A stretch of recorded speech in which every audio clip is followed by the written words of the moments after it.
In this video, I will talk about the Panama Papers, the largest leak that has ever happened in journalistic history. I will tell you how the Panama Papers are an inside job, a psychological operation, a psyop engineered by the very elites in a new digital warfare that is being waged against you, tricking and fooling the average person. Now, of course, this huge leak, according to many mainstream media newspapers, is showing how the elites are hiding money, but in all reality, the very top of the top elites are engineering it, getting rid of their lower competition. As we are speaking right now, this leak was the largest in journalistic history with 2.6 terabytes. Over 400 journalists worked on this case from 100 media organizations in over 80 countries. The main newspaper, Süddeutsche Zeitung, as we reported to you, is the largest national subscription newspaper in Germany, and it was the first to receive a license from the U.S. military after World War II. Now, who organized all of these 400 journalists in over 80 countries from 100 media organizations? Well, it was the ICIJ, the International Consortium of Investigative Journalists. Now, if you look at the very website where the Panama Papers were released, who supports the work of releasing this largest leak on the American public? Well, it was the Open Society Foundations, George Soros. It was USAID, or the CIA, in other words. George Soros, when you go on the Open Society Foundation, is the first thing you see when you go on their website, the financiers, the organizers of this massive leak. Who is also responsible? The Ford Foundation, the Carnegie Endowment, the Rockefeller Family Fund, the Kellogg Foundation, the Open Society Foundation, all top globalist, New World Order henchmen. We're talking about the elite of the elite, the Rockefellers, the Carnegies, the Fords, all connected with the U.S. government to do the bidding of the top elites, not the small elites, not their competition that have been eliminated with this hack, but the top of the top. USAID was created in 1961 to help the United States win the hearts and minds of citizens in poor countries.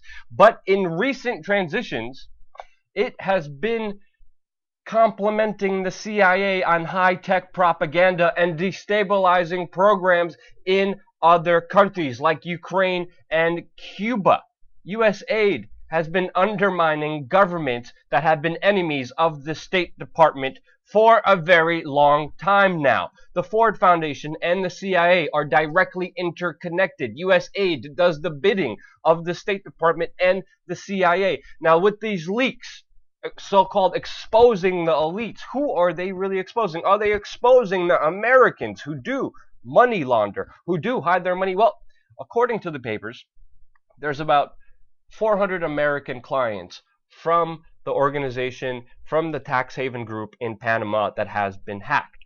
But the biggest name in these hacks that is American is Tina Turner. Tina Turner is the biggest American that has been exposed by the Panama Papers. Including all the high-profile nature of all the foreign names in these leaks, all the Americans are just small fish. Now, of course, there is some collateral damage that happened through these Panama leaks. We have David Cameron's father laundering money that has come out. That is some collateral damage. We have the Saudi prince, also very close to the United States, shown how he laundered money and bought property in the UK. But these are nothing compared to the bigger revelations that happen against the U.S. State Department enemies. And plus, this is nothing compared to the outright criminal behavior of Saudi Arabia and their human rights violations. This is only just a very small collateral damage to some of the United States enemies. When you look at the bigger picture, you could see how people are just pissed off that this game is rigged, that people are hiding money away from government so they don't finance their illicit, illegal, increpid behavior. As we are speaking right now, the game of laundering your money, of using tax havens in Panama, is over. And what are the bankers pushing for? What are all the business people pushing for? They're saying that the U.S. is now the best tax haven in the world, with countries like Nevada, Wyoming, and South Dakota using this as a way to get international players to put money and invest money into the United States. This directly benefits the United States with foreign elites happening. There's huge repercussions happening all around this world as we are speaking.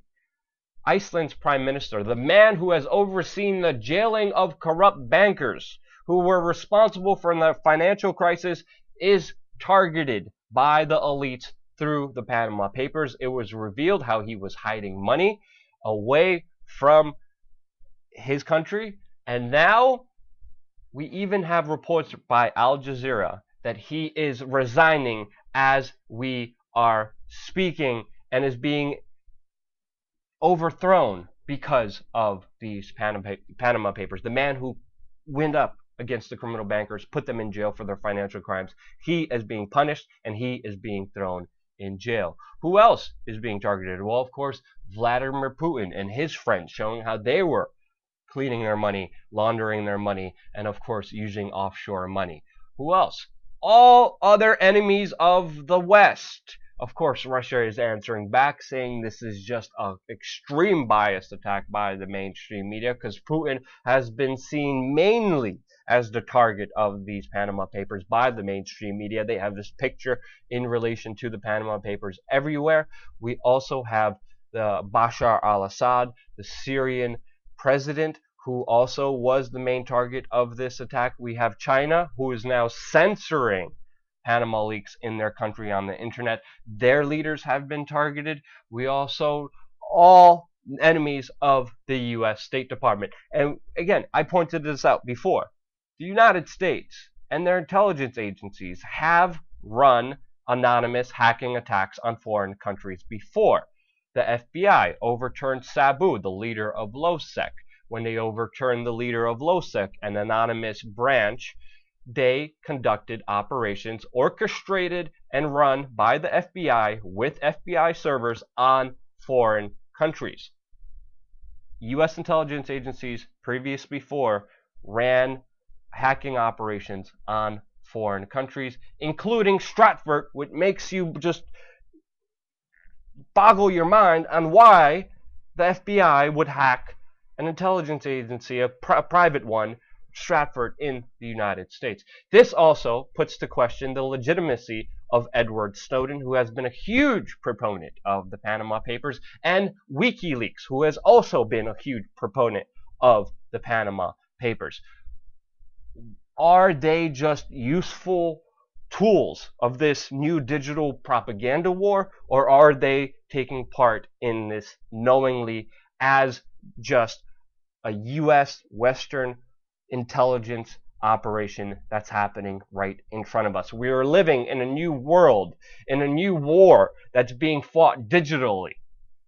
There is a lot of disinformation. It is a total information war that's being waged on you, and you need to know who's organizing it, who's financing it, whose fingerprints are on it, and most importantly, cui bono, who benefits from the largest hack in journalistic history. And all the fingers point not only to the benefiting, not only to the orchestrating, not only to the financing, organizing, putting this all together by U.S. Western elites, intelligence organizations, and the very top elites who are destroying their competition with this hack. Subscribe. Check out our store on wearechange.org to support this independent news organization. We are run for you and by you. Investing in us, buying our products, helps keep this independent organization free for you and by you. Subscribe. We're going to have a lot more information on this and so much more on youtube.com/wearechange.